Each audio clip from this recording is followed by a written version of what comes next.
Hey Waffle Gang, I do hope you're well. My name is Mark and today we're checking out some more relationship stories. And if you do love a Reddit story, why not consider hitting that like, subscribe, maybe that notification bell too. Let's crack on with today's first story, which comes from Roby Rod, who says, 10 years ago, my girlfriend abandoned me and our 5-year-old daughter. Now she wants her family back. My story begins 16 years ago when I met Lucy. She was an amazing girl, intelligent, beautiful, fancy, funny, just the greatest girl I've ever met.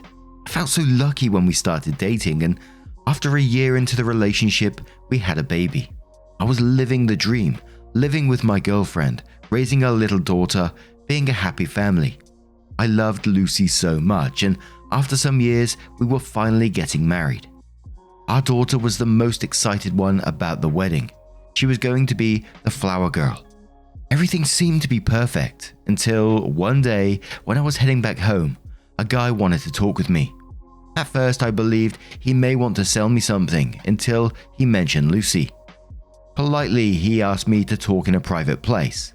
He then asked me to please stop everything about the wedding and step back, because he and Lucy wanted to be together.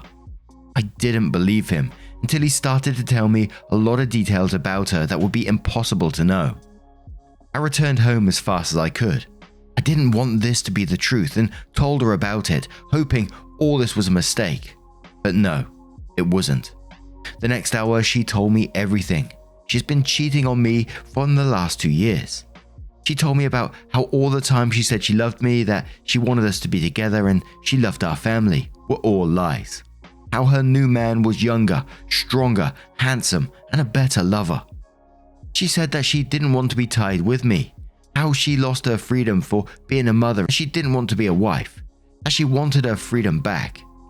The final stab was when she said she was happy that I finally knew, and that she was able to leave.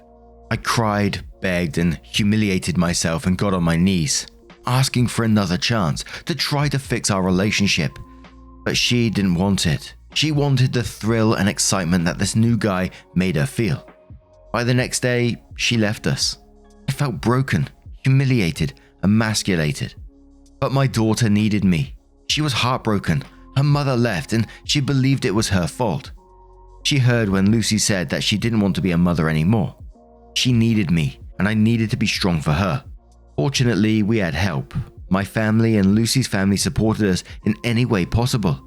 Her parents were so ashamed for their daughter's actions that they couldn't look me in the face without apologizing for everything she did. I will be in debt with everyone forever for all their help. Fast forward 10 years later. After lots of time and therapy, my daughter and I are living happy. She is the light of my life, a beautiful 15-year-old lady who I love. Our wounds are healed and we have a very good life. But then she came back. When me and my daughter were getting back home, we found Lucy in front of our apartment, waiting for us, wanting to talk. I recognize her immediately and I would like to say that I did something cool like ignoring her, asking her to leave or at least be hostile with her. But no, I'm an idiot. My heart skipped a beat in the moment I saw her. She still was beautiful as before, but somehow she looked even better. Maybe the age made her look mature and elegant, maybe the dress or the makeup, I don't know. But I let her in, while our daughter gave her some space and went to her room. She told me everything she did since she left. Basically, she lived with that guy for some years. She said how much she enjoyed it, all the fun she got, and how she believed those years were the best years of her life, until she noticed that the excitement of that new relationship was fading slowly. In some point, she started to cheat on that guy too. According to her, she wanted to feel alive and excited. Eventually, that relationship ended and she started dating other guys. Every relationship became shorter than the previous one until she only had casual hookups. She also said that sometimes she thought about us, our family. But she said she was too proud to admit she made a mistake. Until last year, she got COVID and it hit her really hard, to the point that she believed she would die. And realized how alone she was, how stupid she was, and the mistake she made so long ago. After all of that, she said she regretted everything she did and said, and now she was ready to marry me. and be the family we always meant to be. When she was done, I asked her to leave, to give me some time to think, and she accepted, saying she would be back the next Friday.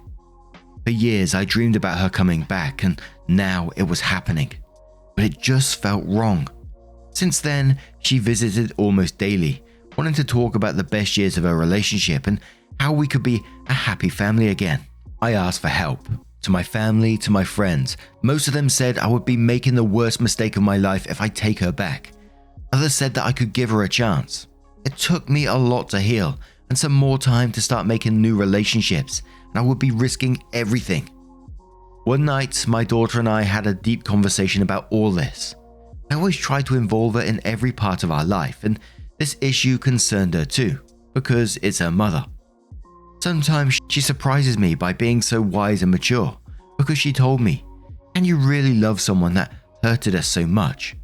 And that was everything I needed. I would never forgive myself if I let her hurt my daughter again. I said that to Lucy. If she wants to be around or have a relationship with our daughter, I'm okay with it, only if my daughter wants it. But I told her we're not getting back. Lucy only said she'd make me fall in love with her again, and that she would not give up. Now, to me in this one, it's instantly giving me bad vibes here. There's one paragraph that really jumped out to me where she told you everything she did since she left. And she lived with that guy and all the fun she had and how she believed those were the best years of her life until the excitement left. She just told you the best years of her life were not with you, were not with her daughter, but while she was off chasing whatever she was chasing, the thrill or the excitement that she was constantly chasing. And I don't think that's going to go away anytime soon. You know, she cheated on the guy she cheated on you with. Yeah, sure, COVID may have knocked some sense into her, may have made her realize what she's missing out on, but I don't feel that way in this one. I feel like you and your daughter have moved on and you should be living your best lives now. And like you said, if your daughter does want to accept her back in, then that's up to your daughter. But I agree with the majority of your friends and family that would be the worst mistake to let her back in. But we do have an update to this in a moment, but we're going to cover some of the comments first. And the first comment comes from JP Barry 77, who says she had the best years of her life without you and your daughter. To me, that says everything. There's no regret there. Be proud of yourself. You put in the hard work and raised an amazing daughter. Find someone worthy of that. Your ex ain't it. Stop Spam Call says, here's the thing. If everything worked out the way she dreamed with this first guy she left with, would she even be seeking a relationship with your kid? No, she wouldn't. Think of all the pivotal moments in your daughter's life she missed to go fuck around. Remember that. Remember that pain she caused. She wants security. That's it. The Little Mermaid says, this is not okay. You need to have more respect for yourself and your daughter. She abandoned you both for 10 years without a shred of remorse. Only when she felt alone did she come back. Not because she loves you two, but in selfishness to not be lonely. All of her actions are done to benefit her and her alone. She cheats on every partner she has, even when you told her you do not want to be with her anymore. She dismissed your wishes and feelings and said she will essentially force her way back into your heart and life. This will not end well for you. This woman is vile, and you need to protect yourself and your daughter. Do you not think that the second she gets bored and craves excitement again, she will hurt you both all over? Do not let her undo the years of progress you two have made. You need to be stronger than this. Michelle says, OP, please listen to everyone here about letting your ex come back into your life. Please do not let her come back. She is coming back after she had her fun, and she doesn't want to die alone. She is using you as a doormat. Your ex is not and will not be good for you or your daughter. She only cares about herself, not you two. She will surely go back to her old habits once you let her in. It will not end well. Yolanthus says, definitely do not trust her with your daughter's heart and emotions. She shouldn't just waltz on back and expect you two to magically be okay with all the things she put you two through. She'd just leave again when she's bored and repeat. My cousin let her mum waltz in and out of her life. It hurts her every single time she waltzes back out, and when her mum is present for the short period that she is, all she does is insult, nitpick, demean my cousin under the guise of mother's tough love. That plant girl says she's just fallen back on you guys as a backup plan now that she has fully fucked her life up. You've made the right decision. You can't trust someone like that. Imagine how she might react if you or your daughter ever had a major health crisis, or if she met another man that caught her attention. You deserve better, and so does your daughter. You had a great, happy life for the last decade without this woman. You do not need her. And one more comment from Arthur Chase 74, who says, I'm not a psychologist, but I'm going to be an armchair psychologist for a second. Your ex sounds like she has a personality disorder, specifically borderline personality disorder. Look it up. Once you see it, you can't unsee it. The entire time I read your comment, I was thinking, brother, your ex is borderline personality. Tip: don't subject your daughter or yourself to your ex. It will not end well. The greatest predictor of future behavior is a previous behavior. Here you are, Steady Eddie. You took care of your daughter, built a family, stabilized your life. Here she is, repeatedly in unstable relationships, unable to connect, and an empty shell of a human being. Do not, for your sake, for your daughter's sake, do not get involved with a person who has a history of regularly cheating, risky behavior, and is this unstable. So then OP comes in to update the post, which says, I didn't expect so many answers. So thanks to everyone for your answers and advice. Thanks to the ones who made me open my eyes and helped me realize that I still have issues with my ex and I'm not over her. And overall, to the ones who pointed the risk of hurting my daughter that is letting her back in our lives. I can recognize my weakness, but I'm not letting her hurt my baby again. So don't worry, I'm not getting back with her. Since the post, she has been insisting on meeting. She wanted to talk. I decided to have one last talk with her and setting my boundaries. We met in a public place. The talk was long and hard. I wanted her to be honest, and I told her the moment I caught a lie, I was leaving. I asked if she was really sorry, or are we her last option? Did she really love us, or are we just a consolation prize? Did she come back for love, or because she was unable to find another man anymore? She was unable to answer any of that. She only said things like, it's not like that. You need to understand me. I'm not like this anymore. She kept insisting on giving her another chance, that we can love each other again, that we could be together. She never even mentioned our daughter in any moment. Only after I pointed it, she started to mention her. When I tried to settle that we are over, she grabbed my hand and, as some of you told me she would do, she tried to seduce me, pulling down her blouse, showing me her cleavage and saying that we can find a room so I can do whatever I wanted with her, that she wouldn't say no to anything to compensate me. I didn't recognize that woman. She wasn't the amazing girl I met. She wasn't the mother of my daughter. I didn't know who that woman was, but she wasn't my Lucy. I said to her to let me go, that we are over. Neither I or my daughter wanted anything to do with her. So please, leave us alone. We were living a good life without her.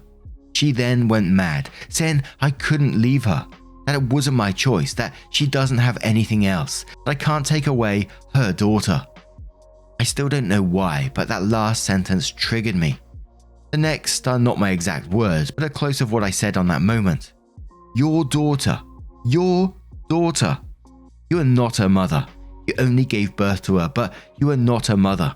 Tell me where you were when she was sick, where you were when she had fever, when she was scared on the night, when her first teeth fell, when she cried on nights because she missed her mum. Where were you on her first day of school, when she had her first period, when she had her first boyfriend, when her heart broke for the second time because the first one broke her heart was her mother? Which dick were you riding when she needed a mum? You have no right to claim you are her mother because you never acted like that. She tried to reply, but I saw how she was unable to find the words. I left her. Back at home, she sent some texts asking for another meeting, for another chance, that she loves me and she can change. But I'm done. You all were right. She doesn't love me or our daughter at all. She only loves herself. Having her in my life would be bad, toxic, and I don't need that. I don't need her. My daughter and I are going back to therapy soon. Some of you were right. I need to work on myself and be stronger and get over those feelings for her because they're not real. Just a memory of what I thought she was. And for me again, I'm glad OP did what they did in this story, but it's still incredibly sad that she's put them through, both OP and the daughter, through these memories again. And I gotta say, I really liked OP's last lines where they say that I need to work on myself to be stronger and get over those feelings for her because they're not real, just a memory of what I thought she was. And when he says, that's not my Lucy through the story and stuff like that. Incredibly sad, but self-aware at the same time. But what do you guys make of this situation? Let me know your thoughts down in the comments below, and let's move on to another story. And the Thanksgiving posts are still coming through. So we got this one from Strange Winnie 473 who says, am I the arsehole for not inviting my pregnant sister-in-law to Thanksgiving? I, 33 female, hosted Thanksgiving this year. Every year it rotates between me, my sister, and my brother's homes. It's a pretty big gathering that normally involves my siblings, their partners, my sister's kids, and our parents. This year, my brother James, 35 male, and his wife Becky, 31 female, are having their first child. The baby is due in spring. We have a traditional Thanksgiving meal, watch the parade, play games as a family, couple drinks together in the evening, the usual stuff, same kind of thing every year.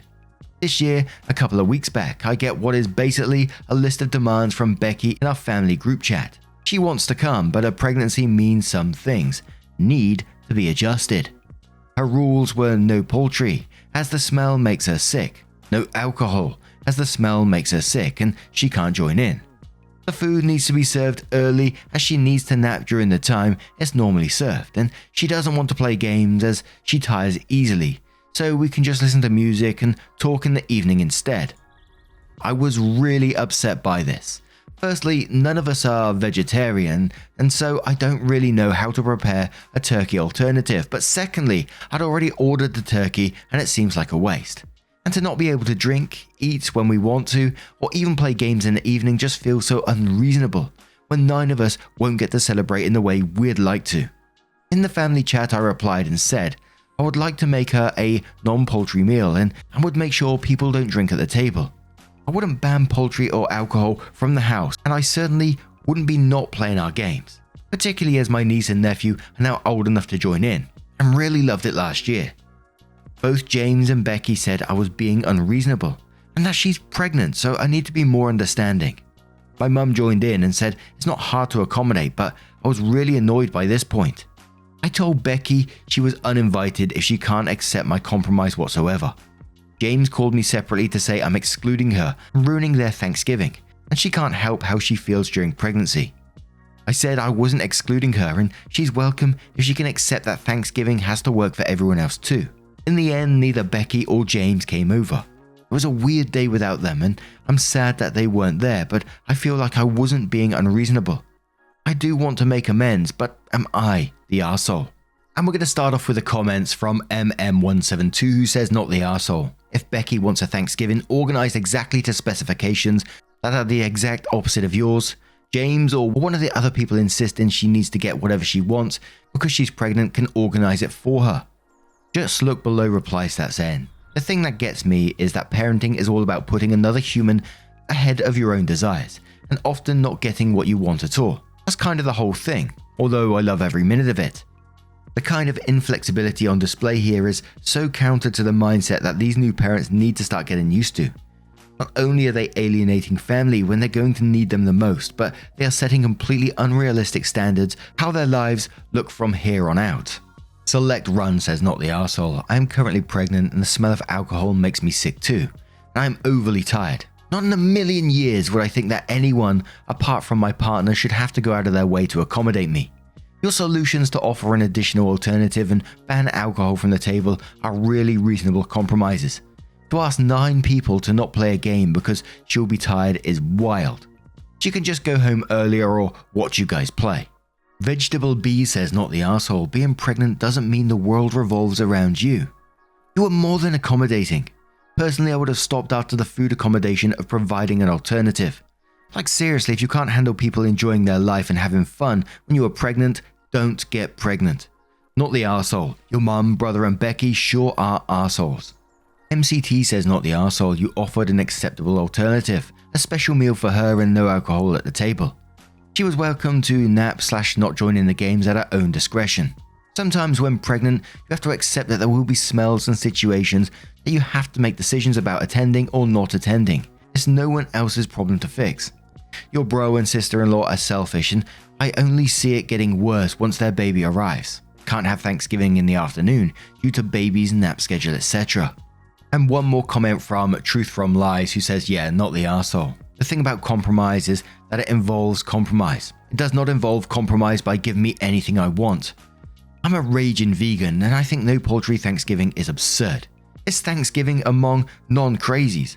No drinks, what's even the point? No games is where I'm really gone. That's some psycho bridezilla nonsense. At that point, you might as well literally say, I don't think I can have fun, so nobody is allowed to have fun. There's this cool new thing called your wants are not my wants, and I'm not an NPC, not the arsehole. And Slight Bar just replies that saying, Psycho Pregzilla. And I just don't understand her logic in this, you know. I know pregnancy does wild stuff to your taste, your smell, can make you throw up at the faintest of smells. But demanding 9 other people, not play games and just sit and chat, and it just feels just so entitled. I couldn't imagine going to my family like on WhatsApp or whatever. Hey guys, we're not playing any games tonight, I'm going to be too tired for that. So we can just sit, just sit around and chat because I'm pregnant and you need to respect that. Just seems absolute wild behavior. And I agree with one of those comments. It might get worse when the baby comes along because of baby's nap schedule and baby's feeding time, and holy moly. But what do you guys think of this one? Let me know your thoughts down in the comments below as always. And just a huge thank you from the bottom of my heart for getting involved in today's stories. You're absolutely amazing.